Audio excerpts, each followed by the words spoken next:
ভৈরবে লঞ্চে উঠতে গিয়ে পানিতে পড়ে এক শিক্ষার্থী মৃত।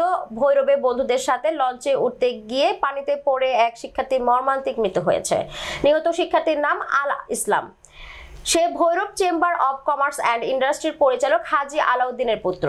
তার বাড়ি শহরের চণ্ডীবের গ্রামে। 1.5 বছর আগে স্কলারশিপ নিয়ে জার্মান যায় পড়াশোনার জন্য। ঈদের আগে সে ছুটিতে বাড়িতে আসে। বিস্তারিত ভৈরব প্রতিনিধি মোহাম্মদ মিজানুর রহমান পাটোয়ারির পাঠানো তথ্যচিত্রে।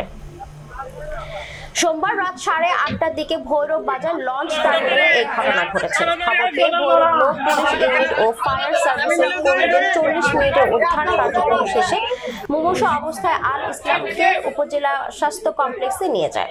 কর্তব্যরত চিকিৎসক প্রাথমিক চিকিৎসার পর তাকে মৃত ঘোষণা করেন।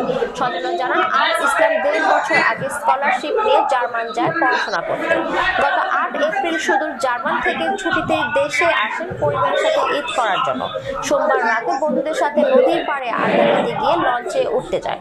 এ সময় পা পিছলে নদীতে পড়ে যায়। পরে নৌ পুলিশকে খবর দিলে আধা ঘন্টার চেষ্টার পর ডুবন্ত অবস্থায় উদ্ধার করে হাসপাতালে নিয়ে আসলে ডাক্তার তাকে মৃত ঘোষণা করেন। বিভিন্ন সংগঠনের কর্মী আল ইসলামের মর্মান্তিক মৃত্যুর খবরে তার পরিবার, স্বজন, বন্ধু বান্ধব সহ এলাকায় শোকের ছায়া নেমে এসেছে। অর্ধরাত্রে 8:50 সময় সরকারি মোবাইল ফোনে ফোন দেয় যে ভৈরব লঞ্চ ঘাটে কয়েকজন ছেলে লঞ্চে উঠতে চাইছিল, তার মধ্যে একটা ছেলে পা পিছলে নদীতে পড়ে গেছে। আমি তো এই সংবাদের ভিত্তিতে তাৎক্ষণিক আমার অফিসার ইনচার্জকে জানাই, তারপরে ঊর্ধ্বতন অফিসারকে অবগত করি তাৎক্ষণিক আমার মোবাইল পার্টি সহ আমি ঘটনাস্থলে আসি।